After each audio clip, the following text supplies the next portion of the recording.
Welcome to the BANGover podcast anniversary episode today. Yes, so fucking excited to do this. Probably if I had to pick one album out of all the albums we've talked about or done episodes on before, this is it. Fucking Relationship of Command at the Drive-In. So fucking great. It was released September 12th, 2000. That always feels weird to say. So making this album 19 years old. And as always, I'm Scott Allen. I'm with Chris Myers and a super fan today, Justin McIrvin. Hey. And obviously we wanted Justin in here because, for me, I know this album from you. We've all rotated your copy between our group of friends. If you could wear out a CD, is that possible? Can you wear out a CD? Oh, no, that one was wore out. It was towards the end, maybe the last few tracks didn't even work. That was just scratching. Kept going. I mean, that went from book to book to book. I didn't even purchase it originally. It was loaned out to me, and I loaned it out to y'all, and it made kind of the group circle numerous times. I don't even think I have it in my case. No, I think I might have it. Yeah, someone else does. I think Ryan actually reclaimed or got his own. Definitely got his own version, for sure. Well, it's one of the CDs I've listened to so many times, but I should buy it. Just to have it on my shelf, just to really, because it's that album that... You don't need to buy music anymore, man. Anytime we talk about this album, me and Justin, if we just bring up a song to each other or hum something, we're obsessed with it. It's fuck you. Now I have to go listen to this entire album. For goddamn days. 4 days. It will stick with you for a while, and then the only thing that stops you from listening to it is just, you kind of forget. And then you're reminded again. You know what I mean? After 2 weeks, you just forgot. Something new comes along, it fades out of memory for a second, and then they're humming along. Yeah. You son of a bitch. The cycle starts all over again. When we were picking out songs, I was at so much conflict. I was like, can we just shut the fuck up and play the whole album? Because I think that's probably what we should do. Man. How do you say the name of that first song we just listened to? Best of luck. Carcinol. This whole episode is going to be just mispronouncing names. Again, me showing up on fucking band names you cannot pronounce, songs that will not be said. Exactly. We'll just say track one. Let's just say track one. The album starts off insane. Just so hard hitting. And it doesn't stop. It really doesn't stop. At all. Not one song. I think there's a couple of slow songs, but they always ramp up to insanity at the end. Even their slow songs build incredible fucking quick, and they stay with it. It's captivating. There's not one song on this album you ever get to and you just want to skip over it. You know what I mean? There's so many great albums out there. Yeah. Not ever for me. For me, it was just One Arm Scissored, and I just couldn't get into the rest of it because some of the stuff is the choruses, for instance, were just too lighthearted, and I was such a metalhead to where I can't really, but kind of I don't know, getting more into different styles of music as I get older, because this is like in high school. I'm very stubborn at this point, you know? It's like, it's not fucking corn. I don't give a fuck kind of thing. And really, like, this album just grew on me like moss. It just, I feel like how you Queens of Stone Age, like Clockwork, it just grew so hard on me to where it's like, every song, it's one of my recirculating albums. But you also felt the same about the Mars Volta. Yeah, exactly. So I was curious, did you have the same feeling with Sparta, or did you ever really listen to Sparta? I listened to a couple of Sparta songs and just, not my thing either, no. Right? Yeah. It was like all the parts I didn't like from At the Drive-In was Sparta. You know what I mean? Like all the things that I don't really care about, like some of the courses in this album was just like, oh, that's probably my least favorite part of the song, without which is all crazy. the balls and like the craziness that like Omar and Cedric brought to the fucking band. That too. I love the drummer. I love the bass player. That's what drove me to Mars Volta, like so hardcore. Yeah, I like them right out of the gate. You know, it kind of feels like we'll try to let's just get through it. Let's talk about these members' names. Obviously, we all know Cedric. Blurlex and Turvin. Cedric Blixer. You got Blixer? Omar Rodriguez. Bixler, Omar Lopez, Rodriguez, Jim Ward, Paul Hinojos, and Tony Hajar. Fuck their last names. But to be honest, I have a very fucked up last name too. You know what I mean?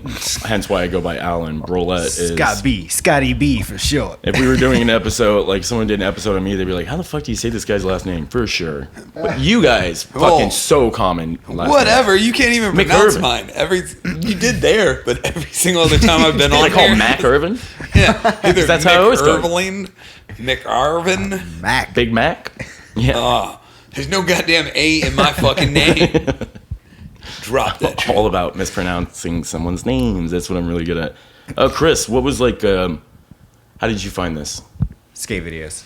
Another band Another skate consumed video. through skate videos or just hearing them in But that's how Justin found it as well, and just went out to get this album because of a skate video. And you guys No. are trying to think of it right? No, it wasn't No, that? I found it because of skate video. We couldn't figure out what fucking skate video it was. We were thinking maybe 411, something like that.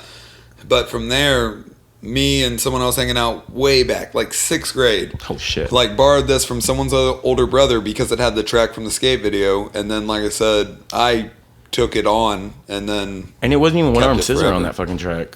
No, it wasn't one on Which what song was it? It was, Invalid? yep, Invalid Litter Oh, Department. that's such a weird song to pick from this to put on a skate track. Well, but again, nothing's bad on this album. Exactly, No, and nothing. that's actually Yeah. the very first riff I ever learned on guitar. Was that little bam bam bam?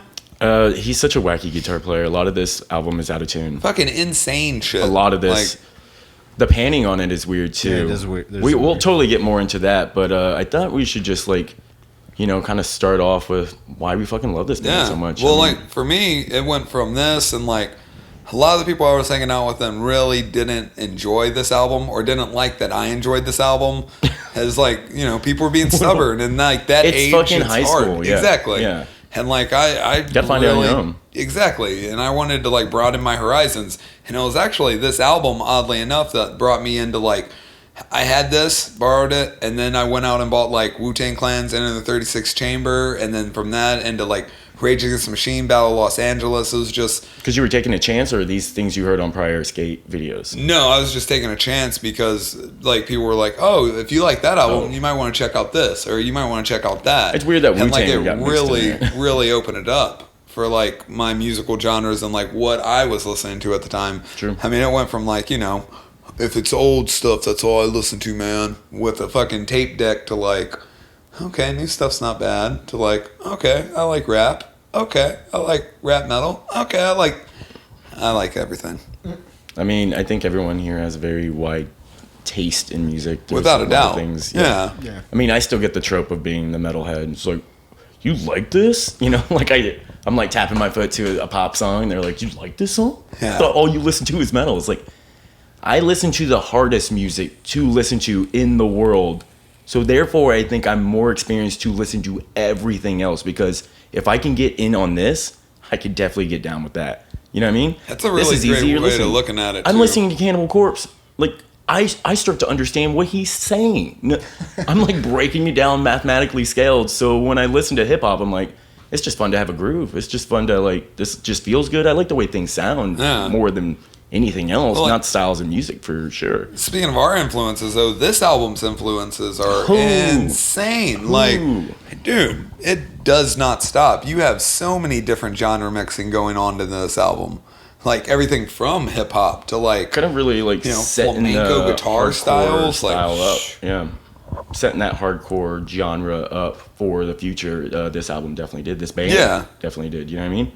And or the whole emo thing. Like a lot of people think that this album spawned off emo. Like a lot of people believe that. Yeah, it spawned off a lot of things, to be honest. Anyone that was influenced by this album and went on and did something that became a successful band, you know what I mean? Exactly. But the greatest thing about this album is it has so many influences in it and so many different genre bending inside of it that if you listen hard enough, you can be like, oh, it started just about anything, you know? There's just too much, like I said, dude, there's fucking flamenco guitar riffs in there where he's just going off on these crazy weird tangents and really built a lot of the foundation for like, I don't know, I want to call it noise rock that like came after with At the Drive-In, I mean with the Mars Volta, but like, you know, more of those like soundscapes that they're like building and like each instrument is doing its own thing interactively of the group, and when you put it all together, it's beautiful, you know? Yeah, these it feels like that's where they're really starting to hone those skills. It's a lot of really good musicians that all have their own opinions, and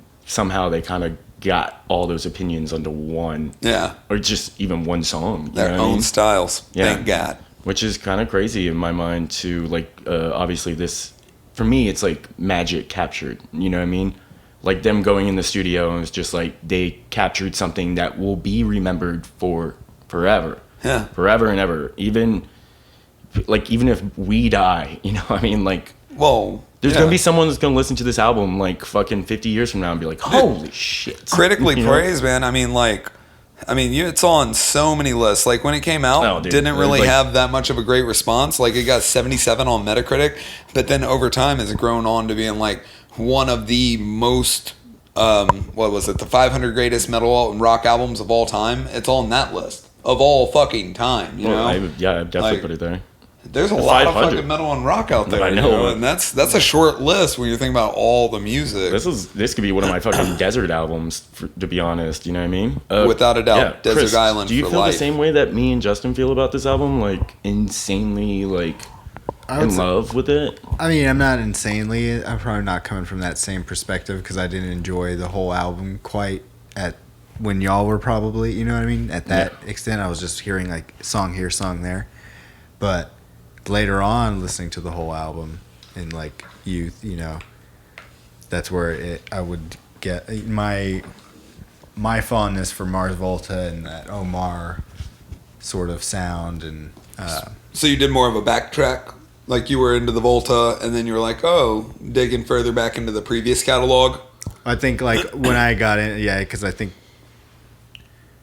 like Mars Volta was probably the first thing I like got into as far as like them as a duo, like that sound. And then it was like, oh, okay, At the Drive-In isn't Mars Volta. That's a previous band that was, you know what I'm saying?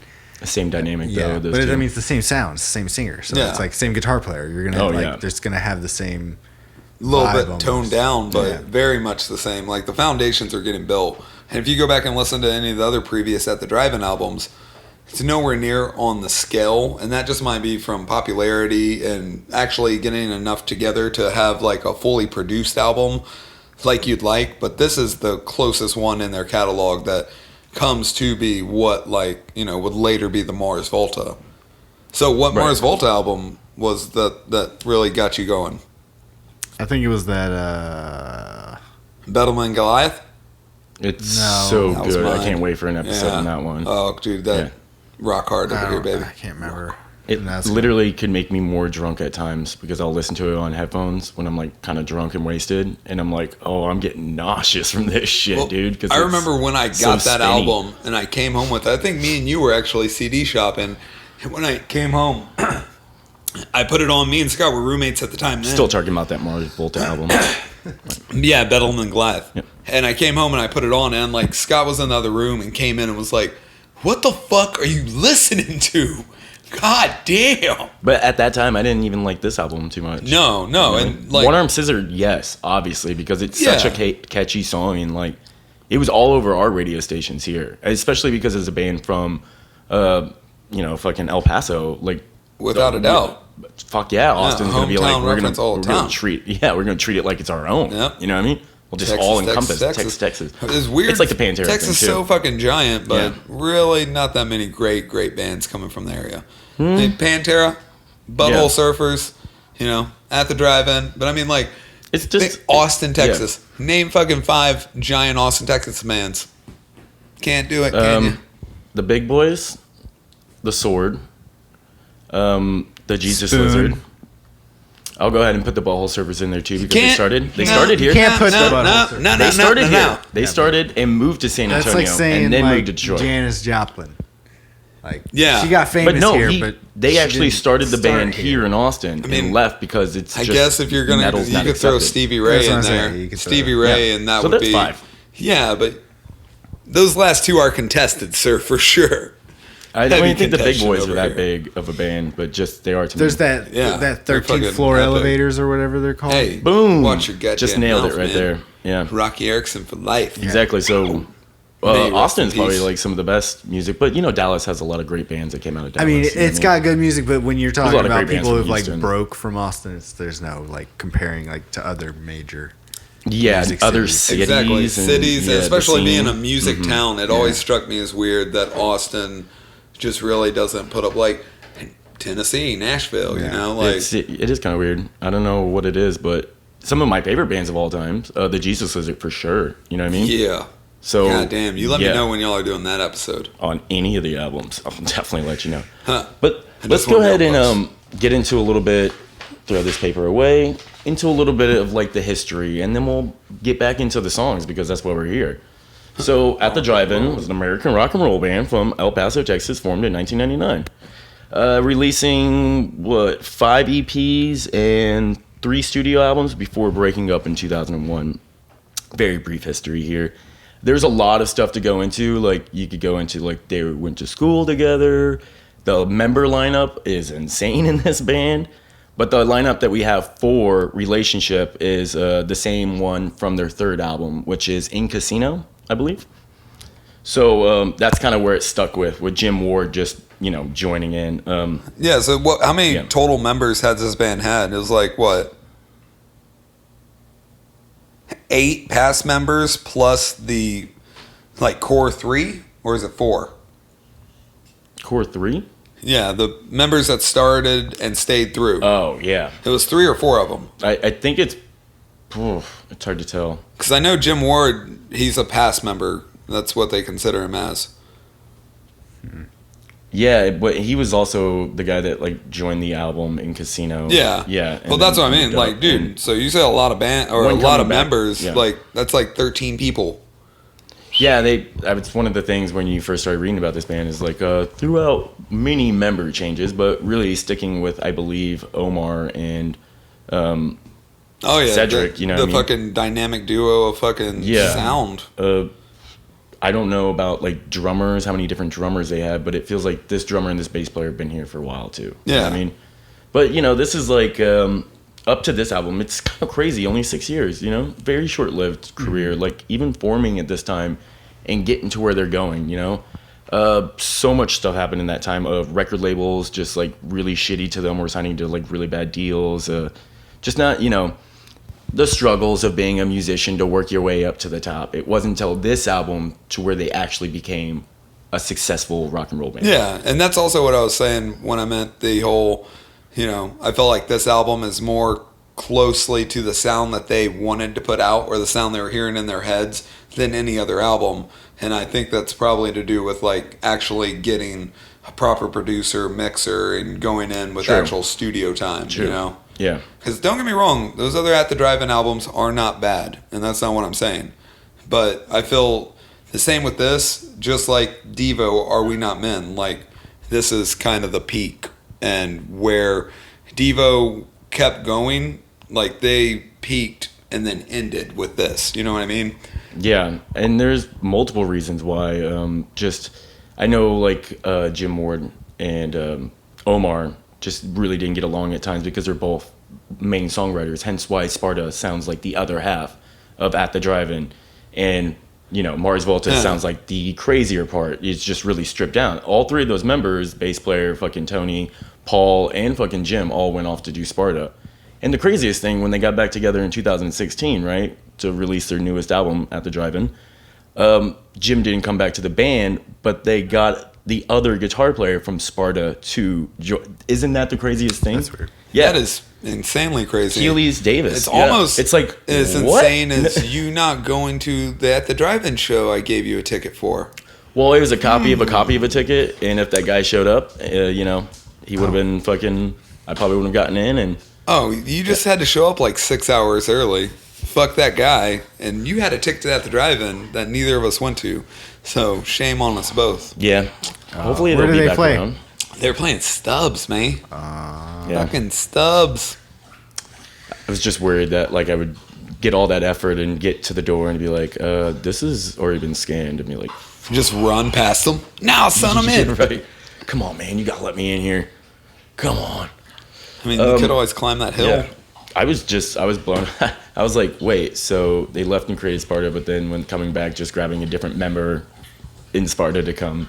And That is like you just saying all those things really makes. I need to go back and give Sparta a second shot. I'll try, but I don't know. Do you do the Sparta at all? No. See, The drummer is so Son of a good. bitch. The bass player is so good. I mean, Yeah. like Well, to like hear you said, that on it's other the other things, I would half. really think, that it could be some awesome shit. But Jim, like all those backing vocals on this, that's all Jim singing that backing. So you assume that's what Sparta's gonna sound like. That's crazy right? though. All of that said, and then that new album debut or becomes more, I guess, higher in the charts and more acclaimed. than this one. Which it doesn't. I don't know where people are getting that. I think that might just be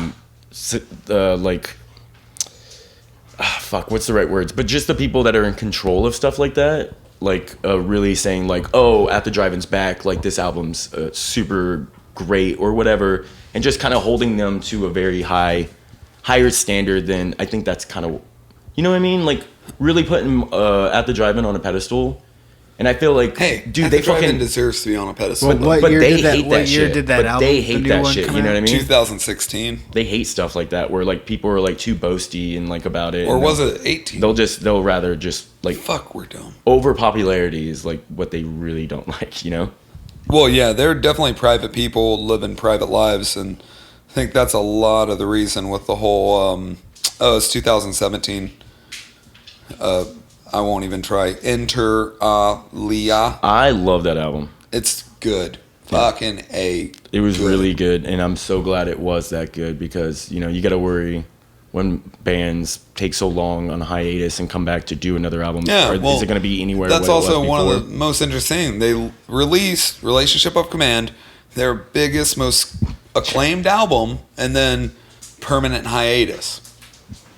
Yeah, and But I I'm believe sure I have we'll like get a to couple that. of theories, Yeah. of how we got there. But I sense, we're kind of like done with a little bit of the gush part because I feel like we get to sit here and talk about like how much we actually love this. Let's play another Gushing song. for days. Yeah, in my pants.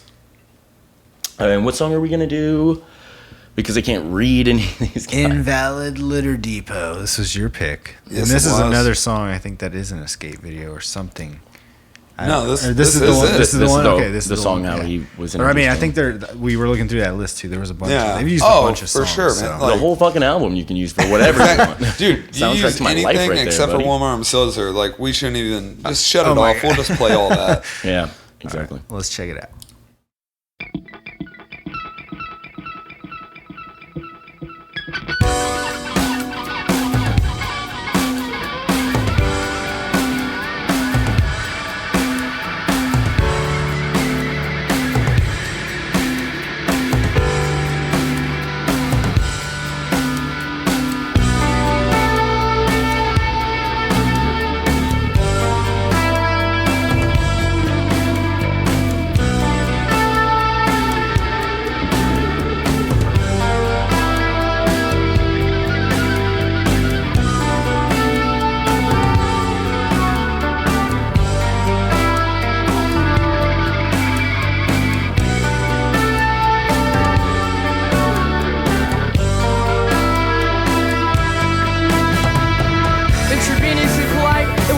walkie-talkies that knock the pins down as her shoes grip the dirt floor in the silhouette of dying.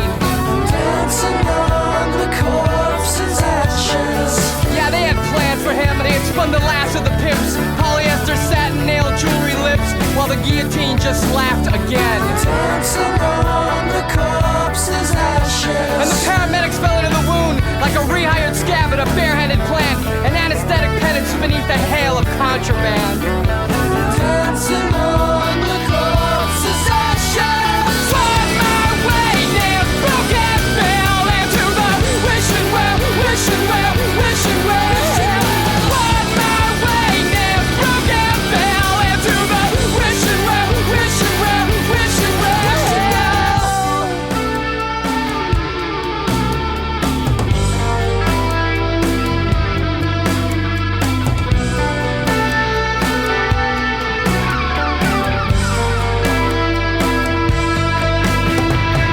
Defected and been excommunicated, and all the pulses were subverted, and they made sure that the obituaries showed pictures of smokestacks. Dancing on the corpse's ashes. A vivid dissection that mocked the strut of vivisection, a semi-automatic colony, and a silencing that still walks the streets. Dancing on the corpse's ashes. When the company of wolves was a stretcher made of cobblestone curfews, as the feathered performed their custodial customs quite well. Dancing on the corpse's ashes. Find my way near broken bell into the wishing well, wishing well, wishing well. Find my way near broken bell into the wishing well, wishing well, wishing well. Find my way near broken bell into the wishing well, wishing well, wishing well. Find my way near broken bell into the wishing well, wishing well, wishing well.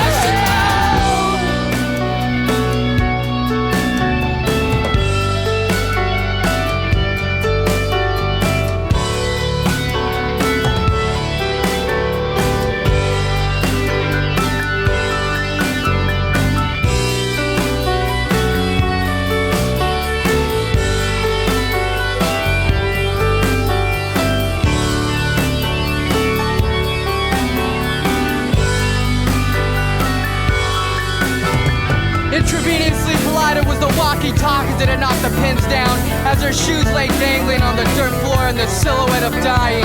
Dancing on the corpse's ashes. Well, yeah, they had planned for him. They had spun the last of the pimps, polyester satin nail jewelry to lips, while the guillotine just laughed again. Dancing on the corpse's ashes. And the paramedics had fallen into the wound like a rehired scab at a barehanded plant, an anesthetic penance beneath the hail of contraband. Dancing on the corpse's ashes. Find my way near broken bell into the wishing well, wishing well, wishing well. Find my way near broken bell into the wishing well, wishing well, wishing well. Find my way near broken bell into the wishing well, wishing well, wishing well. Find my Dancing on the corpse's ashes. Dancing on the corpse's ashes.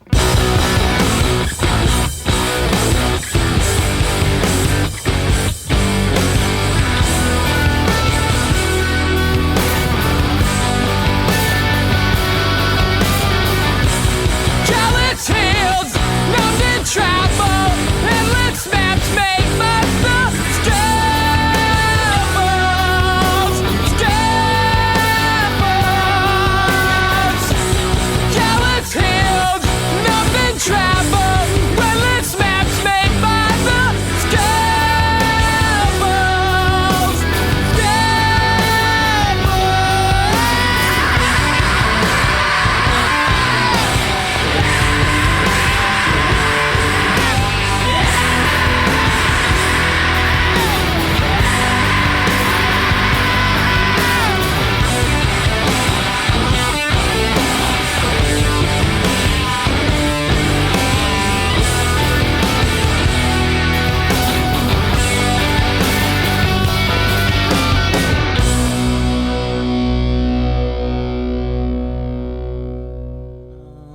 corpse's ashes.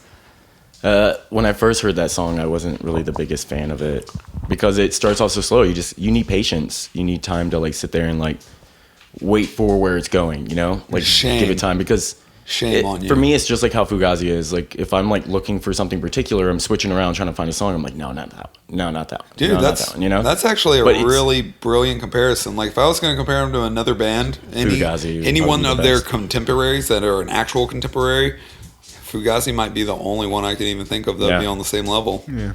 And Son of a Fugazi was bitch. like crushing it this entire time before this album even came out, you know? 13 songs. I mean, 13 songs is actually kind of a crazy thing because it's 2 demos slammed together, hence the name 13 Songs, not making it their first album. Yeah, can't actually call it their very first album. Repeater is. Well, fuck. Yeah. I do like Repeater too. Well, Speaking of talk- skate video songs, like Fugazi, goddamn. Oh yeah. I mean, yeah. Yeah. But yeah, you can kind of like hear the resemblance in the way they even write songs in this wacky form, you know? I was listening to a breakdown of the One Arm Scissors song on a YouTube video, and the guy was like showing you the guitars. He was like left guitar, right guitar. Like each guitar is planted for each side of the ear. That's how they panned it. And they were both like, it's untuned the entire time. It's like detuned guitars. And you listen to it by itself and you're like, this kind of sounds weird. Well- and then add in the bass, add in the second guitar, add in the Yeah. drums, and then it all comes together. But More just of a hearing the guitar riff soundscaping by style, itself, yeah, it was except just not weird. total soundscaping. And not just that, it's weird that you say that. I never realized that. But, you know, I always walk around with headphone in. And I always only have one in at a time. Oh, that sucks on something like this. Well, yeah. So like certain things, like Tool, for instance, like you can't do that because of the panning. Yeah. Like if things are too dynamically panned out, where like you're not getting anything from one part of it, like can't do it. But this, the way it's mixed, you really don't notice too much of a difference. Like you'll know that there's certain parts missing or coming in and out, but as far as like it just totally being absent or you not able to listen to the album with one headphone because of the panning, is not the case. So who did the mixing on this and producing? Like, because that is Well, an incredible. the reason why this job. album is so legendary is partly to do with some legendary producers and engineers. Rick Robinson, who we mentioned in our Korn episode, did a lot of Korn. Ross Robin. Oh, I'm sorry, Ross Robinson. Correction. Who didn't do Follow the Leader, the only album he didn't produce, but he sat there and worked with Jonathan Davis to get this vocal style. He was like coaching him to try to.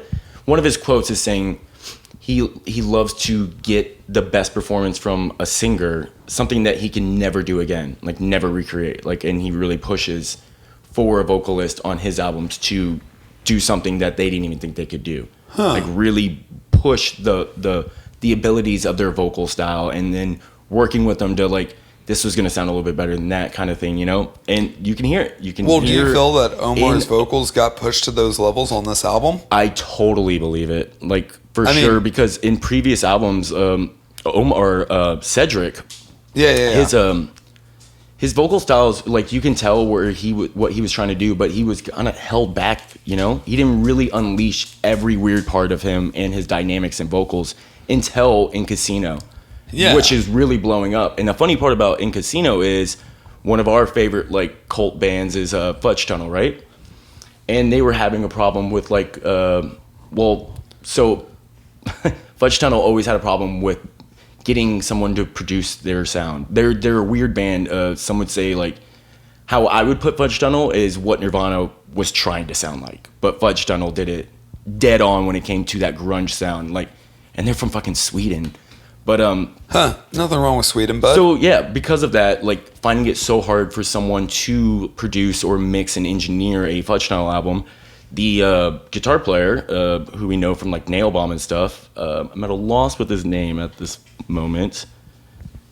I mean, I can't remember. That's a- Was it Nick Alexander, Alex Newport? Alex Newport. Yeah. So he learned how to be an engineer. He started just working on equipment. Like one of the famous quotes was that he got in this huge argument with the engineer, and the engineer just walked out on one of their recording sessions. So he went behind the board, Alex, and just started turning knobs and was like, does that sound good? Does that sound good? But he came up with this trick that he does on all his mixes where he double mics everything. So two 2 as it's recording on, like, if you did a kick drum, 2 mics on the kick drum, 2 on everything. And it's just to make this fat fucking layer. So I was gonna say, don't most people do like doubling and stuff like that? Period. It's something so how why he would did 2 it. mics add into that, Chris? I don't know really. Like, You would know this, right? The 2 mics? Yeah. It's like they're capturing the 2 mics, so it's the same performance, but with the 2 different tones. Oh, instead of having you redo it and then doubling it. Instead of 2 performances with the same tone, you know? And then doubling those. Yeah, that Or would not just just doubling. Like, yeah. I mean, you can double it to thicken it, and then there's doubling it to like have the 2 Layer. different performances where it kind of goes Right. off each other. Yeah. That's what they do with more vocals, right? So you have a harmony. so you have like those layered performances. Yeah. Yeah. But I mean, Something that he said, that's how he would just do it on all his mixing. he didn't work Yeah. on this album though. No, what he did was one song on In Casino out. Okay. And it was a song that they couldn't get mixed. For whatever reason, they just kept trying, and just couldn't fucking get it mixed. And just him, like, having this, like, weird ability to record such weird bands, because their other albums are really hard to record, too, because that's why they were all live. And this one being the actual first studio album because of the separation. They've never did that with any other recording before. So they had Alex come in to just mix and master. And then what he did was make Cedric overdo his takes with that microphone that you see him with all the time now. And that's how that's where he created half of his vocal style, was Alex Newport showing him, like, oh, you have this, like, really broad range. You should really, like, use this different type of microphone to capture what sound that you're projecting from your throat. Yeah. And ever since then, it was just like, oh, that's what he's always used. That's the technique that he always went with on every So you're time not before. talking about like the kick around mic, right? Like if anybody's ever watched their music videos, that dude does some incredible It's the one that's mic taped trips. up, and he uses it for the Mars Volta as well. Ah, Yeah, that well, one. that's what my point was when you're talking about Ross Rubin. Is he really being pushed to Ross his vocal? Robinson. Ross Robinson. Is he really being pushed to his vocal extremes? Where after this, like, if anything, I feel like it might open the door for him. But like his vocal tendencies, his strengths, and like what he is capable of doing really begins to shine in the Volta. You know what I mean? Oh, like, for sure. But you hear it those starting vocals off are here, for sure. incredibly. I mean, Ross had like some pretty unique ways of getting like the performances out of people. So like, you know, he would torture Jonathan Davis for the Korn sessions. Torture, like he would son. literally leave the studio Torture. crying. Jonathan Davis would be, and then you'd have other people, you know, recounts where he would throw pots at them. And this is all, so his technique of getting these performances would be like him being in the studio with the musician. He's not in the control room as the producer, you know. That's he's in odd, the room, right? He's moving around, he's thrashing, he's pushing the guitar player, he's acting, he's getting that real visceral experience. Some crazy shit, dude. Yeah. Does that Yeah. happen often with producers at all? Not- He's known for this. He's like, Yeah. really So known That's for how capturing. he would throw things at people. I And would get be them, kind of like, weirded out if I was in a room trying to like focus and lay down my Yeah. art, But and there's that's some what- asshole yeah. standing next to me that like. I think what he's trying to do is break that focus that you're trying to get. You're trying to be focused on the best performance you can do, but that's not what you should be laying down. You should be laying down pure raw emotion, Yeah. not calculated, not scripted. Come out with it just the way you think it should sound. Stop trying to plan everything out. Just do. Just be. He would take the bass player on This is great. drives around to get him Like pumped up. Malibu. Oh. He would get him Like in his SUV, just like I thought- hauling balls to get his adrenaline like pumped. So I he thought would she go meant, in and like, start fucking- recording. He He's got just, the like, bass player, freaked took out. him out there, and was like, No. "This But is your training this- day, sir." This Yeah. You the better studio smoke has like that. a really interesting like history because of how it's like it's new metal past. It's like facilitated every new metal album. Pretty much the whole genre has kicked out. So what studio like, is it? Indigo Ranch. Yeah. And this has So The been the studio Godfather. for all new metal, and it was Pretty- also the studio they did this in. And Yes. Ross Indigo Ranch. Robinson did Slipknot and other albums like Cold Chamber and stuff like that. So he's known as the godfather of new metal. So like the vocal On- things, yeah. that makes sense Yeah. with Slipknot. Cause And Right. Yeah. this Corey place Taylor is pretty definitely pushed it historic up a when notch. it comes to like I don't know. In the research is like crazy how it's almost like a Rick Rubin type thing. Besides him being the producer, like And Ross working with Rick Rubin all the time.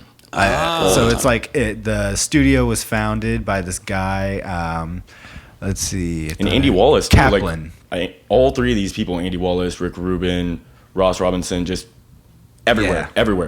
You want to know a fun fact about fucking Andy Wallace? Fucking Who is Andy Wilson? So Wilson? he was the Wilson? Wallace, right? Yeah, Andy Wallace. So literally in 2005, he was like recognized as having over 80 million records that have his name on it. Oh, wow. 2005 was 80 million records, has his name on it worldwide. That's insane. His name is on more records than anyone else in the entire world. That's beyond insane. So who is he to this album? The engineer. Okay. Which I think he was Ross would be the producer in there. Like He's he was the saying, mixing fucking with him. engineer. So Mixing engineer. Yeah. I'm not sure the difference. you had like your assistant engineers and talking like about all that. tracking Right. engineers, Oh, and then yeah. your mixing and mastering And engineers. the panning, stuff like that. So- Like, all Yeah, I that's guess not they left really- to just one person. So all of that is that's Andy's doing the whole panning thing we were hearing. So if we're talking about Oh, it's all fucking fantastic of the how this background sounds. crew, why don't you give us a rundown on who they are? And we've already went through a few of them. Who else did background work on that? So you got Zach Gertis doing assistant engineer with Kevin Bosley, Andy Wallace mentioned doing the mixing, Eddie Schreier doing the mastering, and you got Chuck Johnson being the head engineer with Ross Robinson producing. And some of these people aren't accredited, like as in, Yeah, like like they have you just their own said with- Wikipedia page. You know what I mean? Yeah. Well, what's his name? The guy, new metal. Ross Ross? Robinson. Okay, the guy you were talking about. Other than that, Andy. I'm sorry. I just I do not know these guys at all. So Background yeah, stuff is something I just don't know, but I'm very interested in it. That as we were saying, we could do a whole episode just on Ross. I could do a whole episode just on Andy. We can make them 2-parters. I mean, for God's sakes, the amount of work and stuff that they did is 80 insane. million, bro. It could wanna- just be the entire podcast. You Yeah. just drop all this bullshit and just focus on him. Fucking A.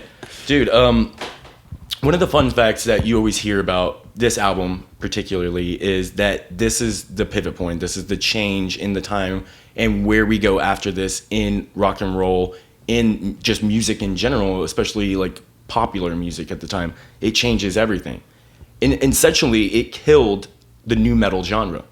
Once this came out, people heard that there was a different way of getting something. You're like, this is new. Yeah. And that's what all This nu was metal actually was. It was his new. first- This is new. This was his last He session. killed his own genre. at Indigo. Really? This was He the killed last his album own he genre. actually did there. Wow. Which is he did all This is the all very new metal poetic. stuff, Yeah. and then he does this album that's looked at as the death of new metal. Yeah, well, Yeah. And he did it, post-hardcore, and it I mean, was it's the just a last thing he did continuation at of the 80s studio. stuff, but- That's super poetic, though. Well, what's Glassjaw crazy, being the other. you know this Oh, shit God, I was hate that fucking band. recorded in just 7 weeks? Yeah, that's crazy. Whoa! Yeah.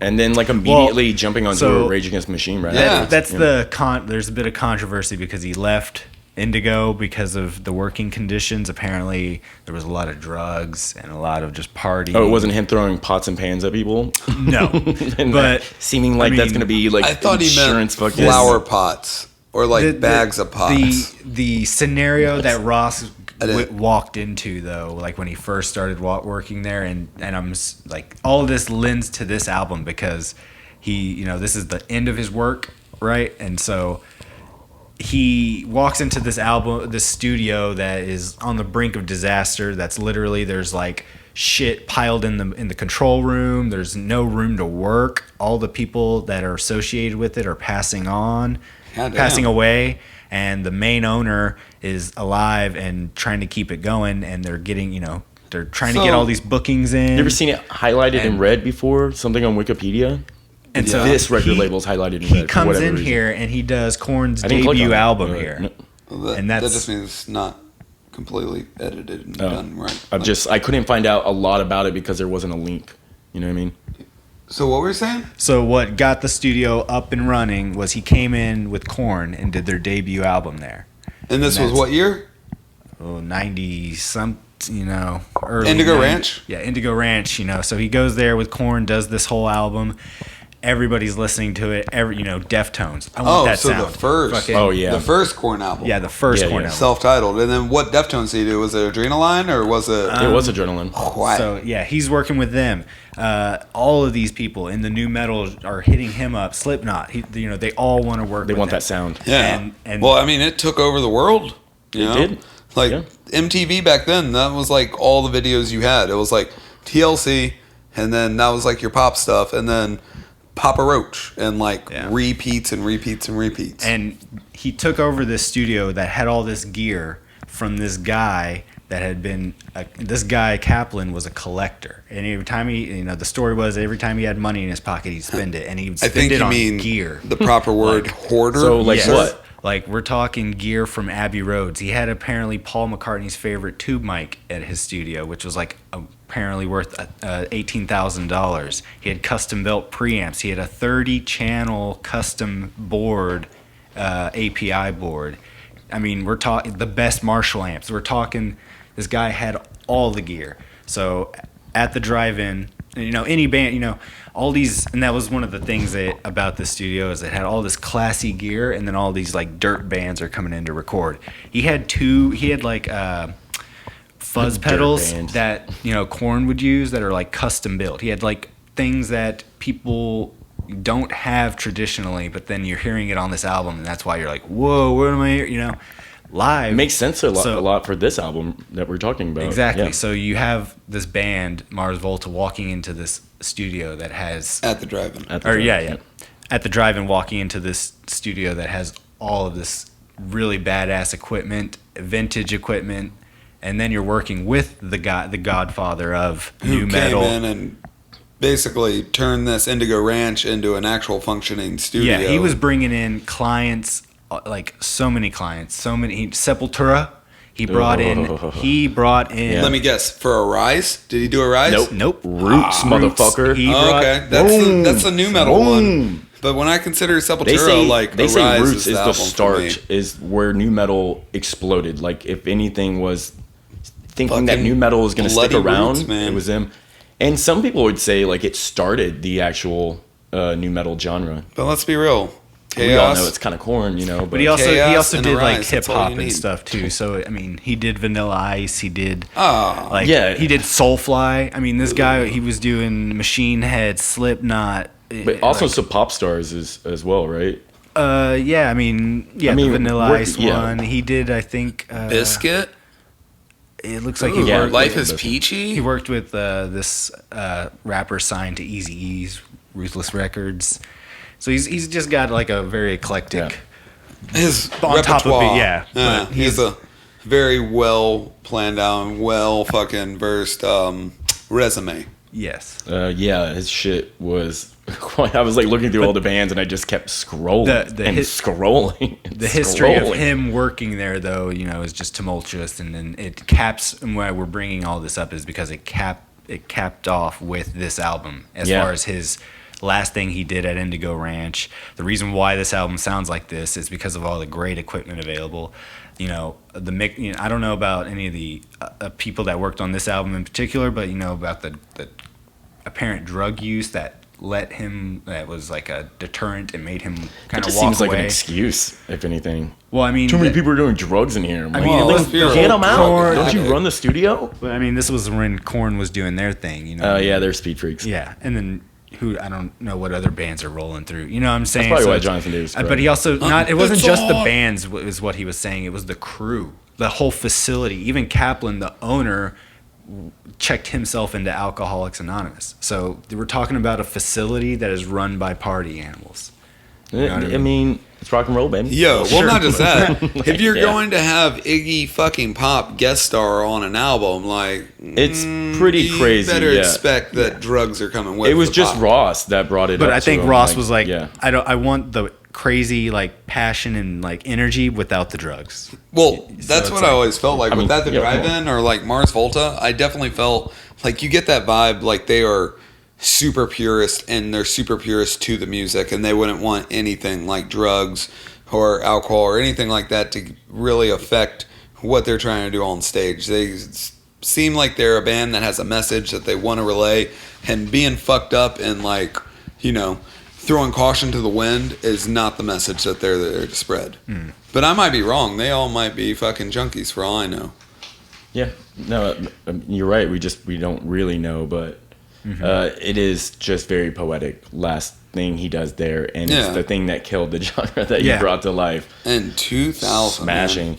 Yeah, and then I really wanted to talk about the Iggy Pop thing. I had like a quote from Omar, but it was like wasn't like the best quote. I don't know why they put it in there. We're pretty much asking if like I think Omar wanted to work with Iggy on previous albums or something like that, and he brought up the idea to Ross, and Ross was like, well, I know Iggy Pop, I'll talk to him, and Iggy was down. So Iggy came in and just did really just the song that we're about to play, our next song, because I can't Infilade.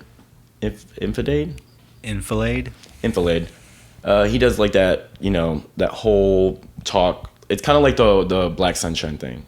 If for anyone listening right now, you'll know what I mean. Wait, he's the cashews guy? I mean, walnuts guy? Iggy Pop's the walnuts guy? Walnuts guy? What are you talking about? I said Black Sunshine. No, I'm talking about like in the song. Yeah, in the beginning. Yeah. Hello, Mother Leopard. Yeah, That's Iggy Pop. that's Iggy Pop. Wow. And he also sung on Rolodex. Wow. I didn't know that either, man. I was No, just dude, like, look. it was just like the Danzig thing where it's like Iggy Pop just has that pops in. voice. Hetfield. Why is James Hetfield on this tape? Yeah, I didn't Dude, know. the No one ever greatest- said that Iggy Pop was gonna be on this. I didn't The realize. greatest of that, and like just a band trolling your ass, would have to be the Stone Age. Like without a doubt, dude. Whenever, what was it? Like Clockwork? No, Like Clockwork got too serious. Was it Air Vulgaris? Where it's just like guest starring Trent Reznor, guest starring all the Arctic No, Monkeys, it was like guest Clockwork. starring. It was like Clockwork. Had Yeah. the most guest stars of any of the But albums. then you And look at it and it's yeah. like them clapping in the background or like humming or like Oh, Tool did that Dude, to you too, where it was just just like total all trolls. these members are like gonna be on this one track, and it's just them in a circle, just And I was like, so Buzz is on this song, but that's all he does. Like, I'm like, God damn it! I really wanted. Ugh. You hear that buzzing in the background? Yeah, that's Buzz. Yeah, Buzz that's- fucking That on guitar hum. Buzz O'Kane. Boom. That guitar hum. Yeah, that's what you get. That was his amp. So Iggy showed up and did Enfilade and And the Rolodex, I'm not gonna try. Paradox or something. What is it? Rolodex. Propaganda. Yeah. Propaganda.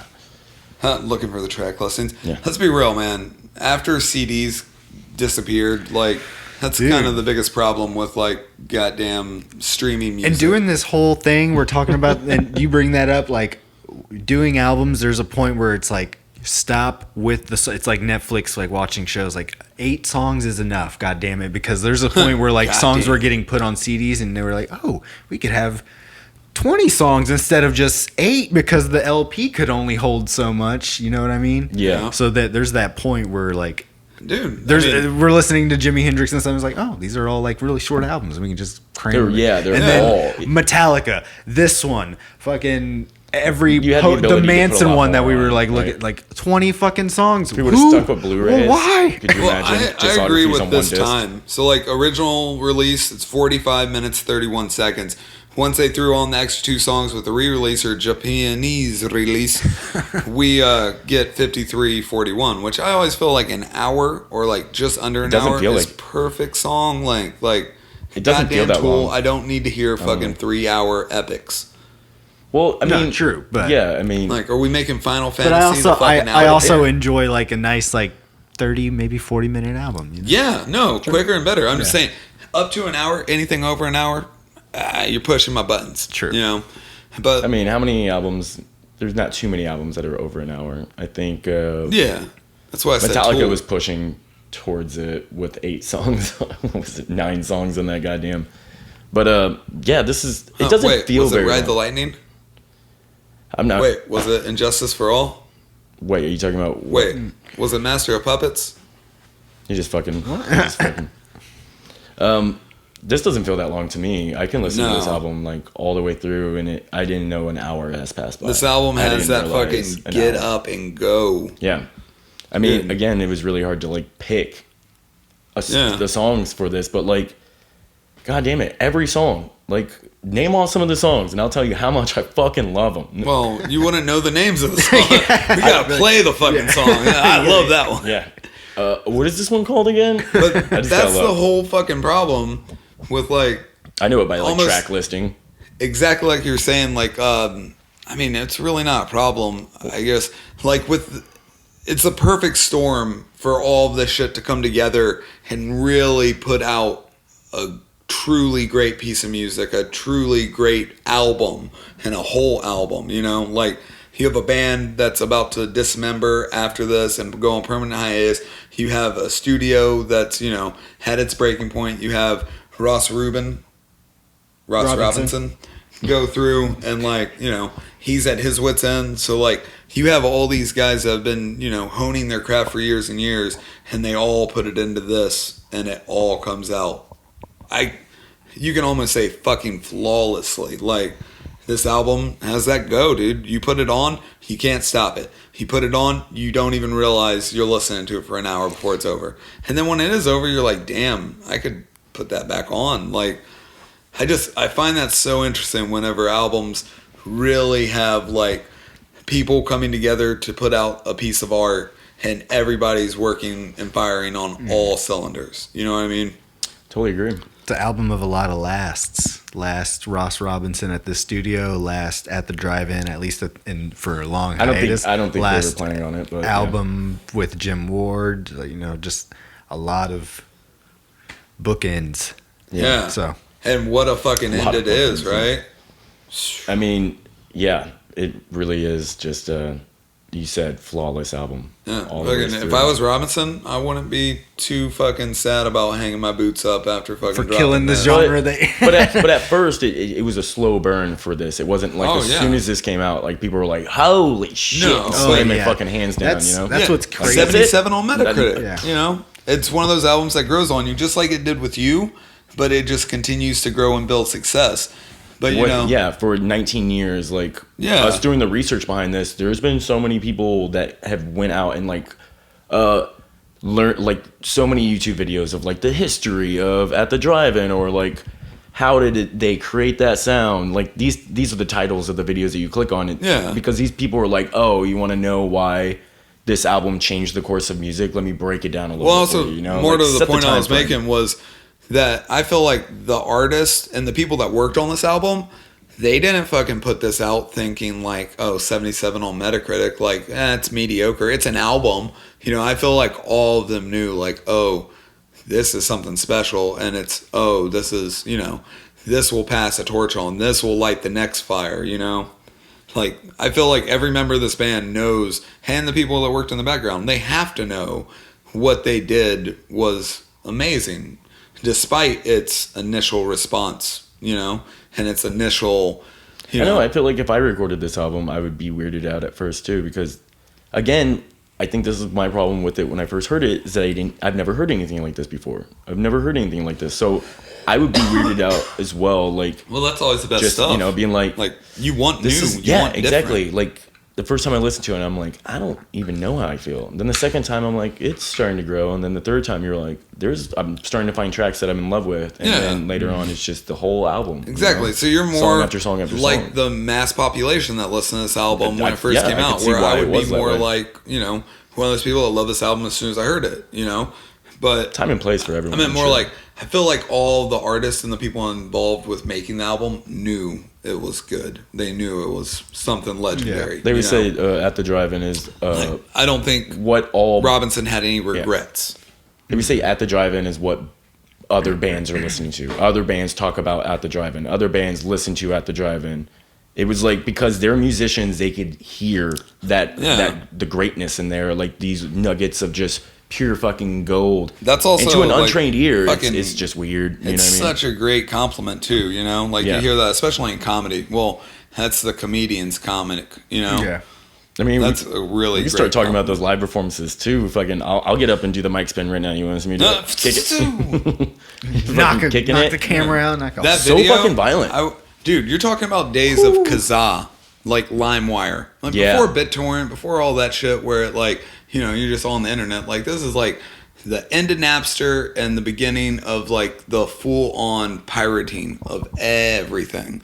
And one of the very first things I illegally downloaded, this music video. For One Arm Scissor. Yep. I think it's the only music video they have for Yeah, this which is album, just man. a bunch of fucking live clips cut together. And a bunch of badass mic spins, bro.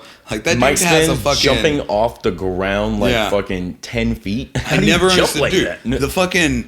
The 2000s were like a key time for white people high jumping. Like, Dude, well, they knees go on, against your chest. They go on a tour with Rage Against the Machine. Dude, Linkin Every Park. band, it's just them destroy the stage, jumping around, and then Rage comes out and does the same thing. Oh I'd be my exhausted. God. I'd be exhausted seeing that show. Like they were just going all Yeah, night. they man. were. It was What like is it? all night. Right before this album was it? They were opening for Rage. No, right after No, they were right done after. recording, Oh, they okay. immediately They went went on on tour. after. So it's like getting mixed, mastered, produced, all the whatevers. But yeah, they're just immediately hit the What tour a because, totally. you know, I don't. I mean, I that's could what bands see did. like they're the same keep energy working. wise, but music wise, it's like totally different. Well, see, I that's, can kind of feel like- the same, but in the guitars and the and way just the the singers wackiness approach. of guitars and the weirdness of the I think vocal more styles. like message wise, you know?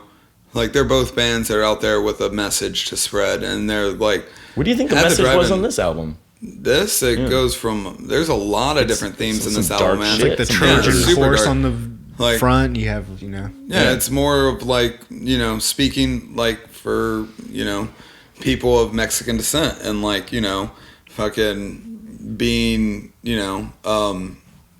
coyotes, fucking illegal integration and like, you know, basically just people getting fucked over. And like around the same time, isn't this when Rage dropped?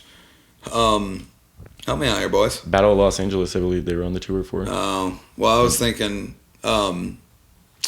Rodeo Shotgun, People of the Evil Sun. Empire? Yes, thank you. And Evil Empire being like pretty much their last album. Yeah, but that album's themes also have a lot to do with, you know, like oppression. exactly, and like third world countries, like, you know, people trying to get here to live a better life, but the means of which getting here are just so fucking atrocious. And then when you get here, people still treat you like you're an absolute piece of shit. Like it's a very rough world, and I feel a lot of Relationship of Command. Just the name of the album alone, the Relationship of Command, and like, you know, the command structures that our government and like society as a whole puts on you. Like everything is just a different form of command, you know. And this album, though not one of the things I really love about it, it's not fucking ham-handed. It's not hitting you over the head like, you know, look like, at this. But yeah. if you actually break down and look at these It's the lyrics, music man, first that you fall in love with, and then Yeah. starting to learn the message and dude, be like, when you're looking into the lyrics, like you can definitely see that like the band has a certain philosophy, and you know they have something they want to say. And if you want to dig into it and read it and absorb it, then it's there for you. But the album is also so musically evolved and so great, so that dynamic, you so don't pleasant. you don't so many just things have to hear. listen to that. You know what I mean? Yeah. For me, like, I'm not really the biggest like lyricist or like diving into someone's lyrics to like understand meaning. I'm obsessed with the way it sounds. I'm obsessed with the I'm the words that you opposite use of only that because of how you completely. sung that word. You know what I mean? And like, I'm more obsessed with that. But like, I guess I've always sung some of these lyrics just walking around, and I could just be talking about something I have no idea. Like, you know, like dancing on the corpse's ashes. I'm like, oh, that's a good jingle, but it's probably like this really dark meaning. You know, I'm like, and it makes me happy when I listen to this song. But that's weird that The I shoes feel hit the enjoyment dirt for this. floor, Yeah, and that the it's silhouette like, of dying. yeah. The guillotine just laughs again. That's so weird. I have so much fun with this album. This album makes me hyped up. It puts me in a good mood, but it's a very dark, like depressed kind of themes behind it, which the music doesn't give you that. No. I mean, there's guitar parts. There's parts in The songs song that that really starts out bring really that. slow with the thunder and the ominous sounds in the Right, very yeah. beginning. It's like a rainstorm coming. Like that one, that kind of gives you the feels that something's not right in the world. You know what I mean? Yeah, I believe that's Quarantine. I'm not sure, but like Quarantine is another one of those songs where it's like really slow. It's like 5 minutes long too, and then at the end it just gets fucking insane, blistering. Yeah. So there's every It is song on quarantine. it, We're yeah. good. Just listen to Good that. looking. Yeah, I mean, again, God damn it. Okay, let's just listen to some more songs. Because I'm like, I want to just go into the bathroom and just bang out a couple of these songs, and I'll be right back, man. It's like a drug. I got to get out of me. What's the song that we're doing since I can't read? Enfilade. So this is definitely my favorite. And yes, you'll definitely hear that Iggy Pop intro. And knowing it should that be it's him your now. favorite too. Yeah. Too.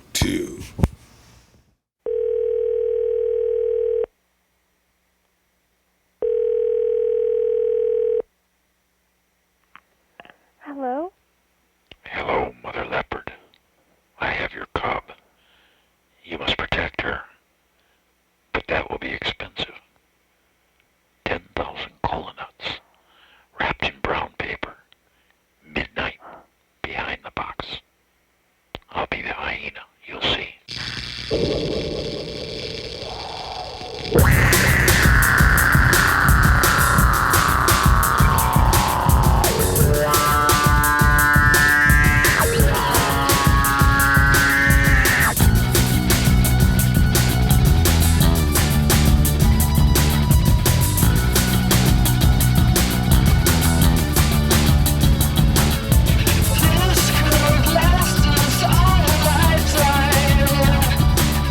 Losing time to all the touch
Ooh, you should just left it playing. You should have just left it playing.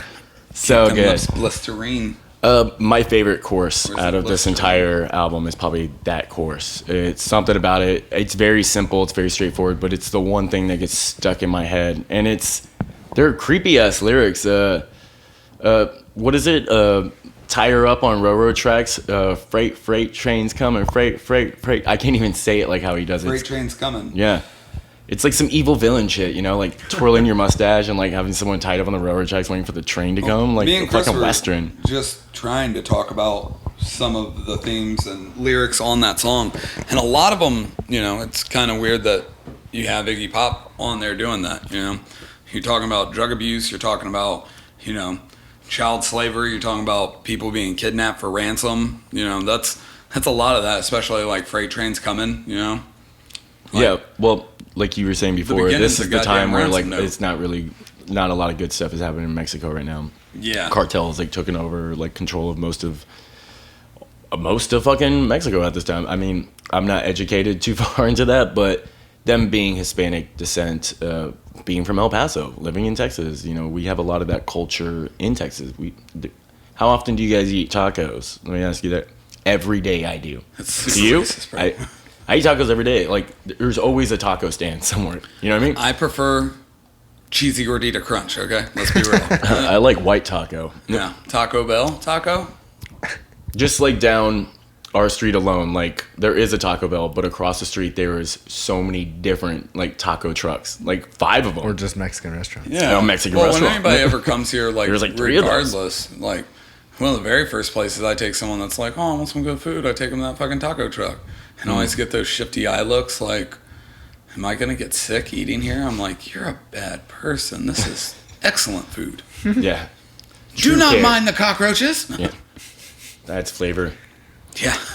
Yeah, but you know, you Something can my see how good they buddy would talks about. be talking about some of those themes in this album, and I think they've always gone out on record and talked about like what they believe in and stuff, and some of the themes to their songs, and I know a lot of that transferred still over to the Mars Volta as well. Yeah, much more. I feel like the Mars Volta and like After Even- Drive-In would have become Mars Volta, in my mind. You know, Yeah, these two I guys feel are like- just so strong as like a lot of musicians. their lyricisms and like a lot of their message is also shrouded in like, you know, it's confusing, but the world is confusing, you know. Things Well, it's not aren't black and straightforward white either, yeah. exactly. Besides, these Things are aren't black and poems, if white, you will. and it's not fucking. It shouldn't be fucking super ham-handed. Like if someone's being over the head. Like as much as I love System of a Down and some of those albums, like a lot of their messages come off as very in your fucking face, ham-handed, like, you know, science, you know, that I mean, song.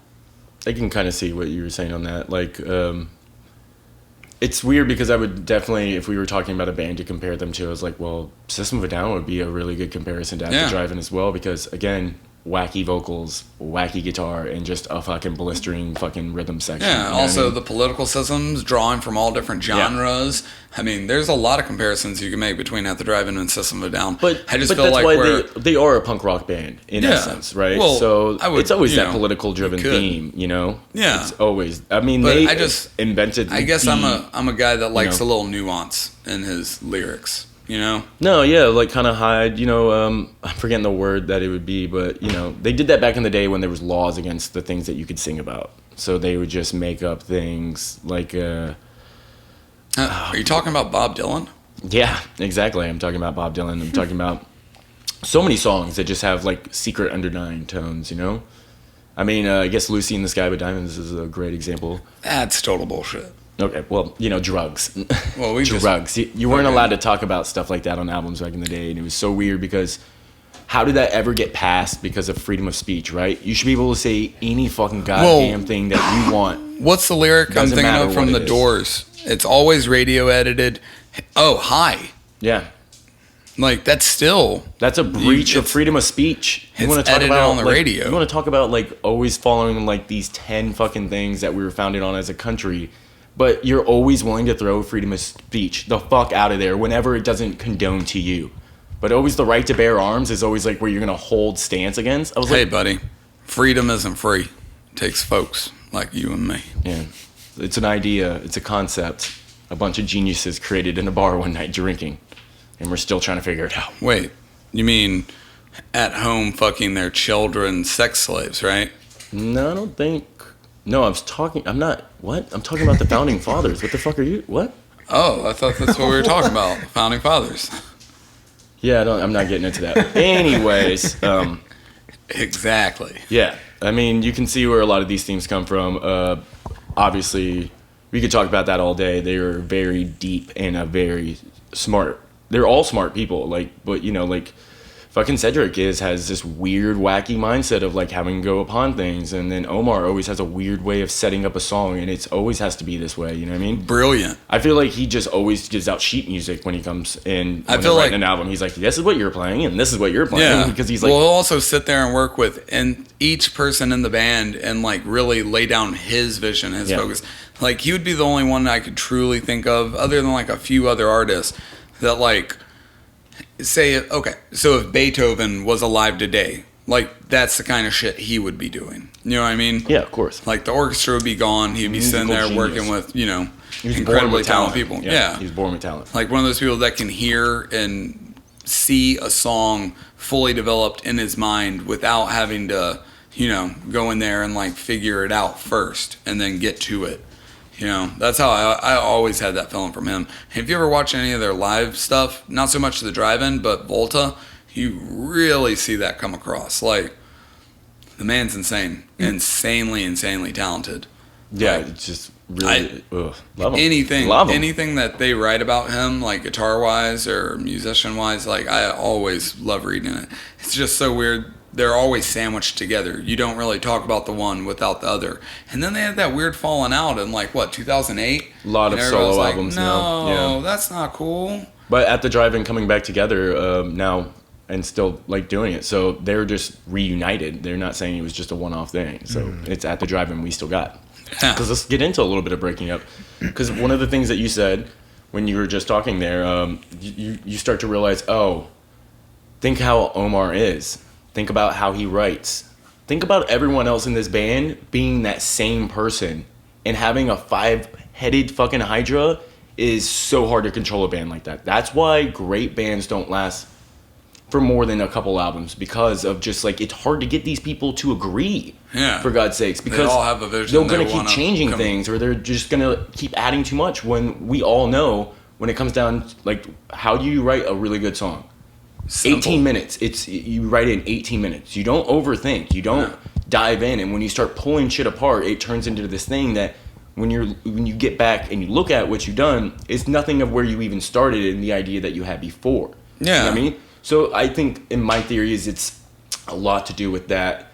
Like, all these people, especially like we know now that there was conflict between Jim and Omar, and Sparta has its own fucking style because of that reason. It's just going off and doing what you wanted to do, right? About going through and changing stuff, that's a real interesting concept to like think about. Because like you were saying earlier, with the amount of tracks that were coming out on albums and stuff like that, and just look at like the Beatles, for example, and it doesn't even go so much as like compact discs and like just epic long albums, but like the real problem started like back in the day after they made 8-track recorder. Like after 8-track, when you get 16s, 32s, it started to take away from feel. Exactly, or you have musicians that are now just studio artists because what they did, they cannot play live. Like, dude, what was it after Sgt. Pepper's? The Beatles stopped being a touring band, and like a lot of people would just like to think that it's more about the success and like how famous they were. But I think a lot of that has to do with like they're not able to play these songs live. You don't need a whole team of people. You need to a bunch of people. Yeah, exactly. Which becomes like it's Korn always had them hidden in the background, but there's look at for every band you can ever possibly think of, there is another guy in the background. Very Five guy or 5-6 guys is like the photo, but then you go see the band and it's like a whole fucking orchestra, percussionists, drummers, multiple guitar players. There's. I'd say like do what's inside your heart, what's inside your mind in the studio without thinking about how am I going to do this live. That's a great point to have. Like figure that shit out when afterwards. you have like artists that are coming out and just doing very simple, very straightforward stuff that you can tell they just, did very quickly, instead of like sat there and picked apart and like went over it, just fucking every little thing, like changing this, changing that, we're doing this, we're doing that. And it's almost like the more freedom that people have in studio takes away from a lot of what actually comes out from the studio. Well, it's a give and take process, because really going through with a fine tooth and being that type of genius to really come up with something that's amazing is not a wrong way to go upon it. But it's just a different do it way. Right away, like go in there and they probably just like nail Some out bands, these maybe songs. it's just not that's not their way. Yeah. They probably So wouldn't. it's Like give and take. Catacombs on this album probably just went in there and he's like, hey, I got this riff, and they Well, this all whole started playing. And they're 7 like, boom, weeks, done. This whole thing's done. So like, and how many 13 songs? Yeah, and that's what I meant 13 more about, songs like done Beethoven. in 7 weeks, an hour with music, and but the studio also, part of its controversy and downfall is like when he was pumping out things, he had people working nonstop, like not sleeping, pushing people to the end. Like engineers are coming in and out, fixing the console as you're having to, you know what I mean? Like you're just being overworked as not even the musicians, the actual behind the scenes guys are like, oh, musicians go home for the day. I'm going to stay here and mix for the next. And when you guys show up tomorrow, I'll go home. And then I'm going to go home, and then whoever assistant engineers the, coming in here to record the Yeah. This sounds like such a good album to where I really feel like they were trying to make an album this great, but I really think I don't think they had a lot of fun doing it, because it takes a lot of yourself. It takes a lot of energy, and by the end of it, you don't even know what is right and wrong. Oh, and you for just sure. don't even give a fuck about this album anymore. Yeah. The last thing I want to do is even talk about this. Yeah, but the album Get being frustrated, recorded but in get 7 that out. weeks. Get that out. And You know like what I mean? how Omar Rodriguez Lopez is, and like how I see him, like I said, like a Beethoven type of person that like fully has everything structured out. That's how I thought it. That's the only way that I could even think. Well, that something and like Ross this Robinson really got just filling recorded the in blanks 7 as well. weeks. You know Yeah, what I mean? and I had no knowledge about that. Like that was all news to me. And like, Iggy Pop's just there, probably like, the whole egging Indigo. people on, cheering people up, telling jokes, not wearing a shirt. No, dude, in the back, laying down, shooting up, Iggy Pop stuff. He's having fun. He's encouraging everyone to do their best performance, because I'm Iggy Pop. Yeah, and suck his dick and put some needles in your veins. Yeah, you're going to make a better album than my Stooges album? What was that album called? Just Stooges? Is it just Stooges? Yeah. Well, That album from start to finish like is that one of one. those albums that were like, yep, put that in the top 500. Goddamn, top y'all need 100. to do that. Whoa. Whenever we get to it, baby. Whenever we get to it. As long as we can keep doing this and we don't get sued by... Conan O'Brien? by At the Drive-In, actually, Oh. for this episode. The Conan O'Brien one is... their live performance is another one I watch all the time. Damn right. Yeah, it's 2001 as well, so he's just like fucking kicking up legs and shit. Yeah. And even Conan was just like, it was the first time I've ever heard this band, and he was like, holy shit. Dude, that was they also did amazing. Letterman at this time, and They like sounded amazing too. for this band to like go out and do those kind, like the way Late they night. sound and what they that shows like a huge flux and change in the music genre. And then like in today's day, like you see fucking Slayer on there doing Rain and Blood, and you're like, whoa. Yeah, that's Like, true. Back then it was very, very Well, Conan like, always has a pop very music. wide variety. Conan's always been that guy. Letterman also has incredible. Letterman as well. I mean, Yeah. dude, Beastie but Kimmel Boys. nowadays, I mean, he's having Deftones and like, you know what I mean? Yeah, Modern well, that's bands. why it just kind of opened kinda the like- floodgates for all that. I guess whoever's coming out with an album that has some success. That new you know? Slipknot was on I do Kimmel. a show every night of the week. Has I need to a be. band every night, Yeah. So, Well, I mean, God, come on, dude. Slipknot in the There's studio, 100 million Jesus. fucking pop artists out No, there. they weren't. I mean, There's 25 Ariana Grandes for I don't fucking get how one at football the drive-in. only uses like country and pop. I'm Well, like, give me I'm- some metal when guys are getting hit. I want something heavy, it's funny. Set the tone. It's funny, you know how, like, in thinking about it, the way they set late night stages up, where, it's not in the studio. Like, Kimmel's is on a stage out Outside, back with, like, yeah. a real legit stage Yeah. with And it big was Well, money they audience. fucking ripped that off people. from David Letterman, though. But, I mean, and then you have Letterman, but then you have other ones where it's, like, there's, like, a smaller venue. Like, it's even a more intimate setting. Like, I can't even remember who did that one. Was Conan's just always right there though, right? It's just like A lot of them were. It was just sitting right beside him. It was Letterman, dude. Letterman opened up all that shit. Like, if you can say anything about David Letterman, it's he had the best musical guests, got some of the best performances. Like, the one that always comes to mind for me is the Beastie Boys, where they start out walking down the fucking boulevard and then they walk into the studio and finish it up. Or whenever they got on their full instruments and played fucking Sabotage, man. Or whenever they did the whole like week of nothing but music and they did the whole stage outside on the roof. And like, god damn, dude, David Letterman had some great fucking musical acts.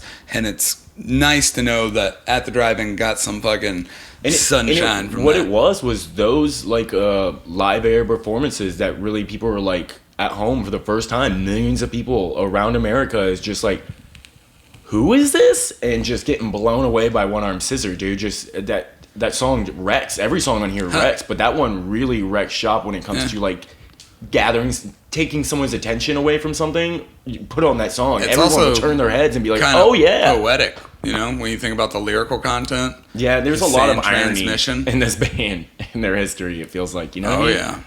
So that's just such a wacky thing. But you were saying the demise of the drive-in. Yeah. So I mean, so that was one of the things, was that all these people are geniuses and it's hard to hold together this band. Yeah. Another Intertensions. is the album becoming so popular that it's like literally causing a lot of like turmoil on the bands. Now you're constantly having to tour. You're constantly having to do interviews. You're constantly doing those live performances because the record label's going to push. Let's keep it going because you can't stop. Because Yeah. once you stop, the momentum stops for this. And you can't, because in this day and age, shit can turn around like at any point. This could be a month and then someone's talking about something else. Push, go on tour. Yeah, flavor of the Around the goddamn world that they went. Like Europe. Did they do world fucking tour for this Asia. album? Yes. It was pretty insane. And just like, I think And really I'm guessing just... that was their first yeah. world tour. Yeah. Did they tour with Rage? That was the world tour? No, I don't believe... I just think they were on Rage's tour and then just kept on going. And then they just did their kept on. They own- just branch off. So branch that off, was, join without a join the doubt, tour, that yeah. was their first world tour Yeah. as a headliner. And like some of the stuff is crazy because like in 2000 just in 2000, like in November 12th, they were involved in a car accident where their bus hit black ice, just like this Metallica shit, Yeah. and fucking flipped over and just spun out of control, but no one was hurt. That's crazy. So that's another thing. Like you Instrumental have, loss? yeah. Who cares? But I mean, they didn't say. But no one was actually hurt. But you got to think that kind of shook you up too, because those are tragic stories you've always heard when you're Yeah. a musician, and then Fucking you just went through Deftones. one, and then yes, like the Deftones things, man, nothing happened to you. And then another incident being in Australia on one of their shows. Let me see if I can just get the name. It's called Big Day Out Music Festival. And the crowd was going insane. And Cedric stopped the show and was like, hey, everyone needs to calm down and respect the rules of moshing. Which is like, as I tell this story, it's like, how bad was it? They were flipping out so hard that he was like, hey, you need to stop. And then after the crowd refusal, like... fucking Cedric goes like full blown like smart like rants of just saying like, you people are robots, you people are sheep, you people are robots, and just belting at them, screaming in their face. And then the band just left as he's still screaming at the audience, and then he fucking leaves, and then they cancel every show after that. Wow. Yeah. So and it was just like, I think it was just actual breaking just the point. mosh pitting, or was it like sexual assaults going on? No, and I stuff like think because I they're always throwing. respect an I artist think what it is does that they're shit, throwing you know? stuff at them. People are getting wrecked on that railing. Fucking security. Everything's going too chaotic to where they're like, easy. Someone's It really was gonna not- get hurt. Someone's yeah. really gonna get hurt. So the venue was not in control of the situation at all. It was a music festival, so you got to think it's outside. They have a security team, and it's just yeah, like but you said in Europe, right?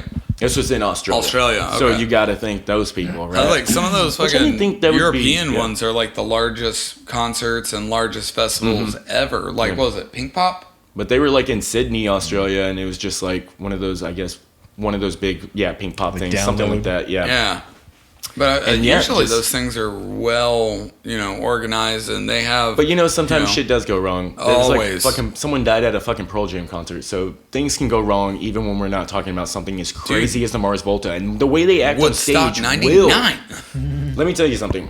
Being a performance, being on stage, being that performer, if I'm doing something that's very musical and we're all just kind of like having to really focus on our parts and we're not flipping out on stage, the crowd doesn't either. But if we're on stage and we're flipping out, it makes the crowd flip out. And talking about their live stage performance is as violent as fucking possible because they would trash sets at times too. Yeah. You could see they were really pulling that fucking anger out of people. And they're like, give and take energies. Calm down, yeah. And just, like I really think they were saying they canceled because they were exhausted and everything. And then a couple months later announced that they were breaking up. But because I really think they wanted to stop this before it happened to, like, the same thing happened to them that happened to bands prior. You know what I mean? Like Nirvana. And now I gotta always play "Smells Like Teen Spirit." Or what happens when we go in for our next album? What's the record label gonna tell us? Be like, no. We need more One Arm Scissor. We need more of relationship of community. Which I guarantee, if they went back in the studio, they wouldn't have done this again. They would have done something weird and wacky. Yeah. Oh, sorry. Well, I thought that was a relationship song. of command. But you know what I mean? Like, I really think that's where their heads were at too, because they don't want to be held to this. This is too good. This is so good that it, like, thank God this wasn't their first album, because this would be the end. You know what I mean? Yeah. That's But always super these scary are when you private see people, a like you young say. kid, like, blow the fuck up out of nowhere, and you're like, oh, It shit. has to be scary for the band too, because what do you do on that follow-up album? And if that follow-up album doesn't really take, Yeah. And I you mean, that lose could half either be your a good or fans. a bad thing. Like, if you have a But tight-knit to go group on of tour- friends and, you're in a band, at least some of y'all can, like, try to share some of, like, the forces. But, like, when you have a front man that's just singled out, i.e. fucking Nirvana, or That's if true. it's nowadays, it's just these young fucking kids that, like, I keep a fucking close eye on Billie Eilish, because that girl is going through life-changing events right now, and it takes a special kind of someone to fucking be able to deal with that immense pressures, Yeah. I mean, we were talking about that prior, just with like a random conversation of the Macaulay Culkin thing. Yeah, just like exactly. retiring when he was 12. You know what I mean? But dude, and I feel like the peak of their they popularity. They pulled a Macaulay Culkin when they were like, "Oh, right, peak my popularity, done, snap it off." Yeah, and it was Walk right before away. they were gonna start their U.S. tour. You know that? Their U.S. headlining tour. Son of a bitch. Yeah. That. It's so this is why I think they did what they did, why they broke up. And in 2012, getting back together just for a few festivals, I really think they were like, fuck, I miss this, and then getting together and actually releasing another album 2017, like reuniting in 2016, and by 2017 pulling out that, I don't know the name of that, Intel, like whatever the fuck, their newest album. Because I think nowadays bands can play by their own rules. Yeah, you don't make like the music industry is not like this huge pumped up like cocaine flying jets basically into the like end of that piles shit of. too. They're right at the very peak and the very end of it, before Napster and all that shit broke out. And besides, that's going to change That's everything, a really right? good point. So now we're already figuring it out, so they can just produce the album themselves. They can literally get the album out to other people without having someone like a distributor. You know what I mean? They don't they don't have to play by anyone's rules anymore. They could just do what they've always wanted. And even if fans don't like it, it doesn't matter. They're still well successful and made plenty of money in their careers to not care if this doesn't sell. Make something good. I didn't know this at all, is that Rodriguez Lopez in an interview himself said after this was their words on why the band was breaking up in their infinite hiatus, was after nonstop 6-year cycle of record touring, tour, we're going on infinite hiatus. We need time to rest, reevaluate, to just be human beings again and decide when we feel like playing music again. Yeah. So that's how I kind of feel. Well, yeah. I mean, I think I'm dead on with that's pretty goddamn clear. Like, you did something you love so much to where it's a burden and to where it's people are just not keep fun. Asking from you for it now, and you're and like, it's not fun anymore. And you are fucking burnt made. out on you, and you are burnt out on your art. I see a lot of bands go out like that. True. But backing up a bit for what I was saying about the drug use, apparently I was incredibly wrong, and it looks like, based on bullshit on the internet, that Cedric and Omar both had drug problems, but it looks like they were the only one. It doesn't say. It does not say. It says that might be... Maybe they love speed too. Like after... methamphetamines. Yeah. Well, I could see that, but I mean... It's like a musician's drug, in my opinion. It's like, keep me going, especially on tour, and there's hard days where I'm tired. Yeah, it's that working man's drug, man. Blue collar. Blue Collar Crank. I can totally see that. Oh, so they're kind of like recovering. Is that what they said? They're like. It doesn't say. It just says that They never was, seemed like they had a drug problem contributing. because I've that's never what I heard of felt. any incidences of them not coming out and playing a show because they were too fucked up. You know Yeah. what I mean? Or got too drunk. But it looks like never really- Cedric actually took responsibility for the breakup, saying repeatedly in interviews that he felt almost as if At the Drive-In was holding him back, and that he didn't want his music to be confined to punk or hardcore or any genre of the sort. I believe that's the mindset he put himself in when they broke up. Is like, this is, I want to be able to branch out and do more things, and I don't want to be confined as well. Because the Mars Volta is definitely what he is saying that he wanted to go do. Balls to the fucking wall. But it doesn't mean, Insaneness. it's still kind of like an excuse because it's multiple things of why they broke up. It wasn't just because you wanted to go create something new. You could have already done that in between, but you can't when you have a band that's successful and is pushed to go on tour for years at a time. And then what? Right back to the studio, bitch. You know what I mean? You're not going to be let up. And being owned by the fucking record label, too, it's like, that fucking sucks. So you don't get to play by your rules. And these are people that will not play by someone else's rules. Yeah. That they were very strong, opinionated people. I know, like, even Omar, man, it's just like they ran through people so hard is because of how he is and just like he wants it this way, and it's just his like, way or the fucking highway.